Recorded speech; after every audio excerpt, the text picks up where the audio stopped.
তাফসীরুল কোরআন মাহফিল যেই দলিলে জায়েজ, সিরাতুন নবী মাহফিল যেই দলিলে জায়েজ, শানে রিসালাত মাহফিল যেই দলিলে জায়েজ, শানে সাহাবা মাহফিল যেই দলিলে জায়েজ, সরওয়ার্দী উদ্যানের যে কোনো অনুষ্ঠান যেই দলিলে জায়েজ, একই দলিলে ঈদে মিলাদুন নবী দলিল জায়েজ।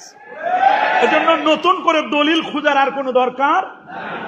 আমার দেশে যারা বিভিন্ন রকমের কথা বলেন, বলে এই ব্যাপারে সহি সরি কোনো দলিল খুঁজে পাওয়া যায় না, শুধু মিলাদুন নবীর ব্যাপারে সহি সরি দলিল খুঁজেন।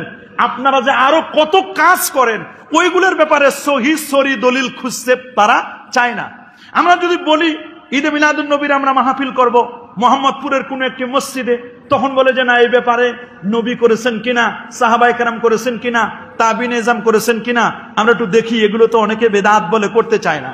তা আমরা যদি উল্টো জিজ্ঞেস করি, আচ্ছা আপনারা যে নির্বাচন করেন, বিভিন্ন মার্কা নেন, তো এই নির্বাচন মার্কা আনুষঙ্গিক বিষয়গুলো যে নেন, এটা ভালো আপনারা যে করেন। আমরা যদি আপনাদেরকে জিজ্ঞেস করি যে আল্লাহর নবীর মার্কাটা কি ছিল, চার খলিফার কি মার্কা ছিল, সাহাবায়ে কেরামের মার্কা কি ছিল, তাবিন এজামের মার্কা কি ছিল, ইমাম বুখারীর মার্কা কি ছিল, চার ইমামের মার্কা কি ছিল, তারা কোথায় নির্বাচন করেছিল, তখন এই ব্যাপারে সহি সরি দলিল দেন। তখন কিন্তু অনেকের জবানে কুলুপ কেটে যাবে, আর জবান বন্ধ হয়ে যাবে, কথা বলতে পারবে না। কথা বলুন। হ্যাঁ, আমরা দেখব যে কেউ কোনো শরীয়ত বিরোধী কোনো কাজ করছে কিনা। আমরা কখনো মুসলমানদের মধ্যে অনৈক্য সৃষ্টি করব না। আমরা এটাকে ফরজ বলি না, আমরা এটাকে ওয়াজিব বলি না, আমরা এটাকে বলি মুস্তাহাব, মুস্তাহসান। নবীর মহব্বতে, নবীর ভালোবাসায় শরীয়তকে লঙ্ঘন হয় না। এইরকম যদি কেউ নবীর প্রতি দরুদ শরীফ পড়ে, নবীর জীবনী আলোচনা করে, আপনি পড়েন না? কথা বলুন।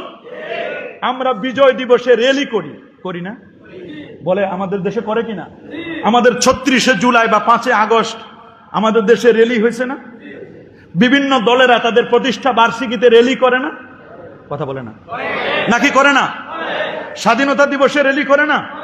তো বিজয় দিবসে আপনি যদি বাংলাদেশের বিজয় দিবসে র্যালি করতে পারেন, আপনার দলের প্রতিষ্ঠার জন্য র্যালি করতে পারেন, তো নবীর জন্মবার্ষিকী, নবী যেদিন পৃথিবীতে শুভাগমন করলো, নবীকে কেন্দ্র করে আসসালাতু ওয়াসসালামু আলাইকা ইয়া রাসূলুল্লাহ, আসসালাতু ওয়াসসালামু আলাইকা ইয়া হাবিবাল্লাহ, তাওহীদ রিসালাতের পতাকা নিয়ে যদি একদল মুমিন মুসলমান রাস্তায় র্যালি করে, তখন বেদাতের তকমা লাগান কোন দলিলে?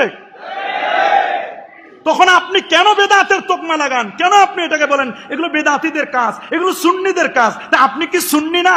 আপনি তাহলে কি? আপনি, আমরা আপনাকে এই জন্য তো বলে যে আপনি যদি সুন্নিদের এই ভালো জিনিসগুলো পছন্দ না করেন, তখন তো মানুষ ফতোয়া দিতে বলে যে না তাহলে তেরা ওয়াহাবি। তার মানে এগুলো কি? মুহাম্মদ ইবনে আব্দুল ওয়াহাব নজদির আমল, নজদির আকীদাগুলো যারা লালন করে পালন করে, তখন তাদেরকে ওয়াহাবি বলতে মানুষ তখন আর দ্বিধা করে না। তা আমরা শুধু এতটুকু বলতে চাই, এ নিয়ে আমরা কেউ দ্বন্দ্ব করব না, আমরা কেউ কলহ করব না, বিবাদ করব না। নবীর জন্মে খুশি হব, এটা মুমিন। নবীর জন্মে সবাই খুশি। বেজার হয়েছিল মিস্টার ইবলিস। কে? আমরা ইবলিসের সফটওয়্যার কেউ ইনস্টল করব না। আমরা সবাই খুশি হব নবীর জন্মে। পালন করার ব্যাপারে আপনারা যে যেভাবে পালন করেন, আপনি নিজের বাড়িতেও পালন করতে পারেন।